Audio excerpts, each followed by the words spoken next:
In this class, we are going to learn very interesting feature available in Oracle Apex that is called as workflow, also known as Apex process automation. You might be knowing that Oracle is having a process automation as a standalone product in Oracle Cloud Infra as well as one of the offerings within the Oracle integration. Suppose if you are building Oracle Apex application and you have a requirement wherein you have to get the human intervention like approval from the human activity or do some kind of workflow or automation of processes, then we don't have to switch over to the process automation product or use Oracle integration. You can build the process automation or the workflows right into your Apex application, and we are going to see the same in this class. This class is more of the theory. In our subsequent classes, we will have the hands-on and we will learn in details how we can use this workflow as a developer. In this class, we will focus on getting familiarized with the concepts of workflow in Apex, and also we are going to learn how we can make use of this diagram builder and this workflow designer, and also we will be familiarizing ourselves with this designer view. For this demonstration, I have created this note wherein I have highlighted in detail the high level points which we should be knowing before we dive deep into the concept of workflow in Oracle Apex. First and the foremost thing is, what is workflow? Workflow is nothing but it is an automation of business processes, also known as process automation, where the documents, information or the task move from one participant to another, that is following a set of procedural rules. We are going to make the rules based on which the workflow will be flowing from one participant to another, and also it will be exchanging the documents and other informations to and fro between the human and the machine. So these are the high level points like what we should be knowing, that is versioning of workflows, what is the workflow definition, the designer. In the designer we are having following things, that is the navigation tree, activities palette, diagram toolbar as well as the workflow diagram builder. Coming to the participants or the roles, workflow is having three participants or the roles. One is the owner, administrator and the initiator. We will see what are those shortly. Also, we will have a look at workflow console, the details and the dashboard, the states available and the following transitions, like if the task is assigned to you and the status is marked as assigned, subsequent transition or the states could be approved, rejected, requested for more information, escalated, terminated, so and so forth. We will see what are the states available in workflow and what are the transitions possible. There is also a starter application available in Oracle Apex. You can download the same. That is in order to learn the workflows in Oracle Apex. You can find this in the gallery. Like we do in all other learnings, we used to learn the concepts right from the Oracle documents and not from any other third party source. So I will be navigating to the Oracle documentation page. I am here in the Oracle documentation page, that is for Oracle Apex. At the time of recording this class, the latest release available for Apex is 24. From the table of content, you can navigate to managing workflows and tasks. I am here in the about workflow.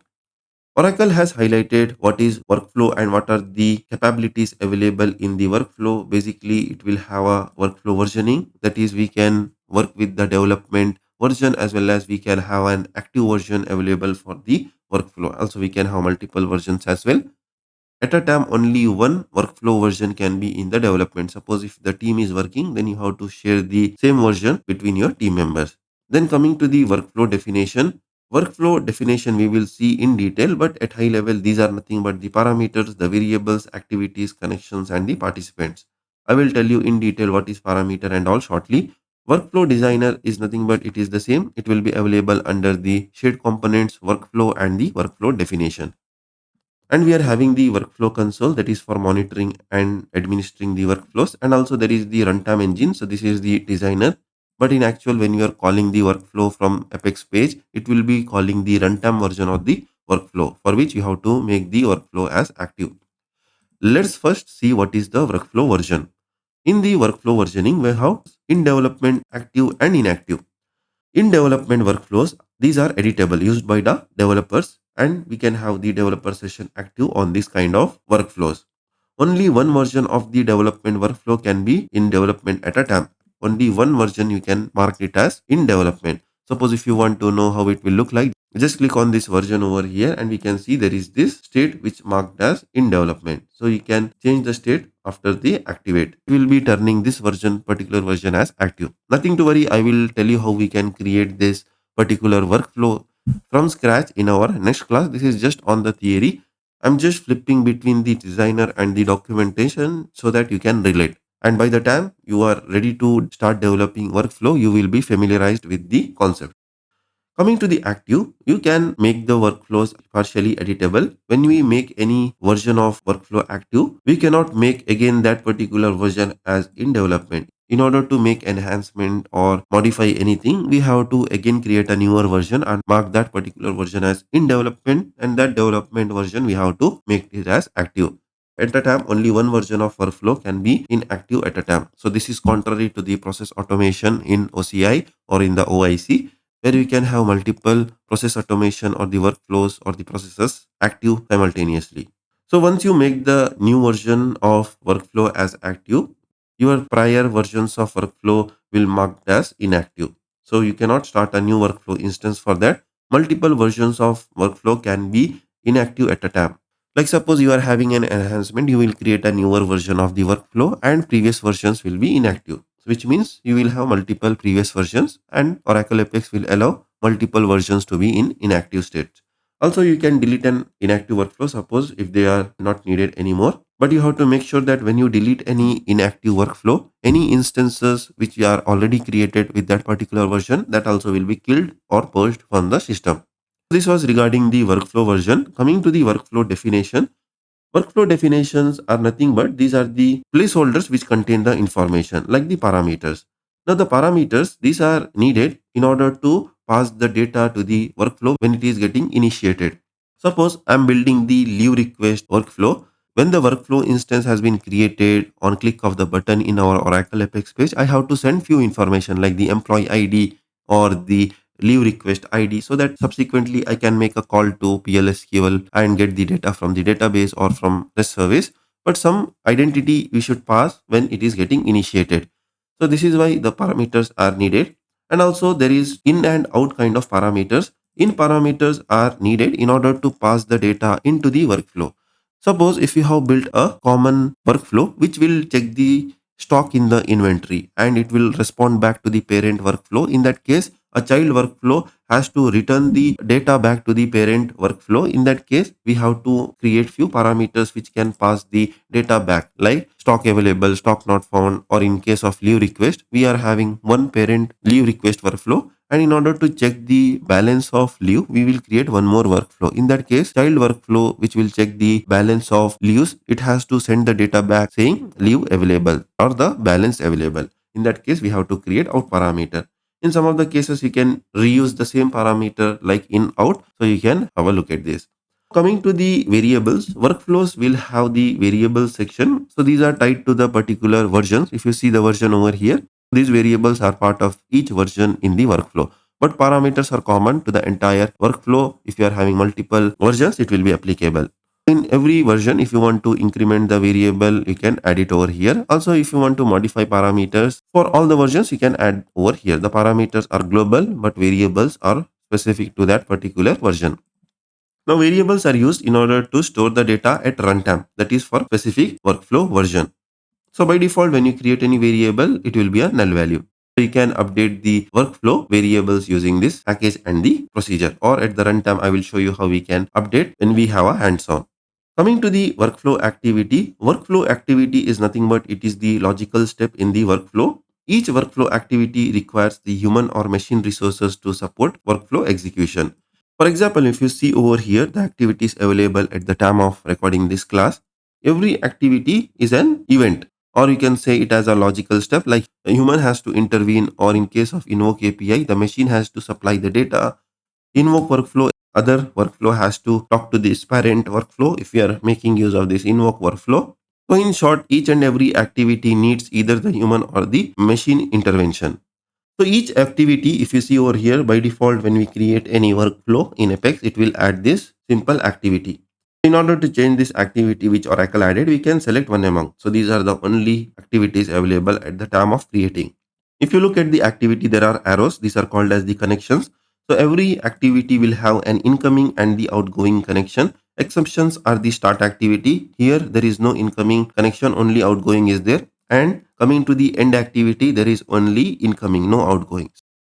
For more details, you can have a look at this, what are the properties available and all. We are going to learn more about this in the subsequent classes. Coming to the connections, as I told, the connections are nothing but these are the link between the workflow activities. Here if you see, there is a link. Now the connections could be of direct or orthogonal type. Suppose if you see over here, it could be a little bent. Suppose if I make this over here and select this connection and click on this orthogonal, it will be changing the way how it is creating. There will be a little bend over here. So this is called as orthogonal connection. There are two types of connection. One is the branch and the transition. Suppose if you look at over here, there is a switch. In case of switch, there will be two branches created, true, false, or whatever is the switch case. It is called as the branch connection, and here it is called as transition. Here it is transitioning from activity to end activity. Coming to the participants, participants are nothing but these are the Apex users, runtime users with optional privileges. Now, what are the privileges is a workflow owner, they can terminate or start the instance of the workflow, and also they can retry. But the admin can do many things like they can start, terminate, suspend, resume, everything they can do related to the administration. And one more we have participant is the initiator who has initiated the workflow. Suppose if you are triggering or initiating this workflow on click of the button in the Oracle Apex page, then the person who has clicked the button is called as an initiator. Suppose if I have created the leave request workflow, then the person who is submitting the leave request is called as the initiator. Now for participants, you can add the participants over here, the owner, the administrator, all these things you can set it over here. But the initiator will not be visible because it is the person who will be initiating the request. Now variables and participants are part of the version. Coming to the workflow designer is the most important thing which we need in order to develop the workflows. This is nothing but it is the graphical user interface which the developers will use. Now, few things you have to consider over here is the diagram tree. On the left side, what you see, this is called as the diagram tree, where we can work with the participants, variables, the parameters, and create the versioning. Coming to the diagram toolbar, that's over here. This is called as the diagram toolbar. So this is called as bring to front. Suppose if you are having the overlay over here, we can bring this to front, that is this activity, or we can send this to back. So these things we can do. And also we are having orthogonal connection and direct connection. And we are having a zoom out, zoom in feature. Suppose if you are facing difficulty or using the large monitor, then you can zoom in so that you will have a bigger window to view. Suppose if you are using the laptop which is having 14-inch screen, then you can zoom out and work on the workflow. Coming to the layout, we can change the layout over here, normal, orthogonal, all these things you can do it. Then coming to the workflow diagram designer, you can look over here. This is the diagram builder or the designer view which we will be having in order to develop our workflow. Coming to the activity palette is available over here below this drawing area where all the activities will be available. This area is called as a drawing area or workflow diagram activity builder. And also if you click on this, you will get a context menu related to each activity. Suppose if I click on this and click on this, you will get a details or the context menu for each activity. Suppose if I want to add something over here, just click on plus, you will get the context menu where you can select the next activity which we can drop. So this is how you can make use of the activities. Few more concepts like in the connection, this is called as the arrowhead. This is the menu which will launch the context. This is the vertex, which is the bend. This is the segment. This is the add element, and this is the anchor. And also if you select each of the activity related properties will be visible on the right hand side over here, similar like all other Apex pages.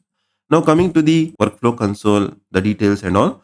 Workflow console, this will allow the workspace users, that is to view, manage their workflows instances. You can have a my workflow where you can see your workflows, admin workflows, and the initiated by me. So you can create the Apex pages in order to know the details like what are the workflow instances which are initiated by you, and as an admin you will be seeing all the instances available.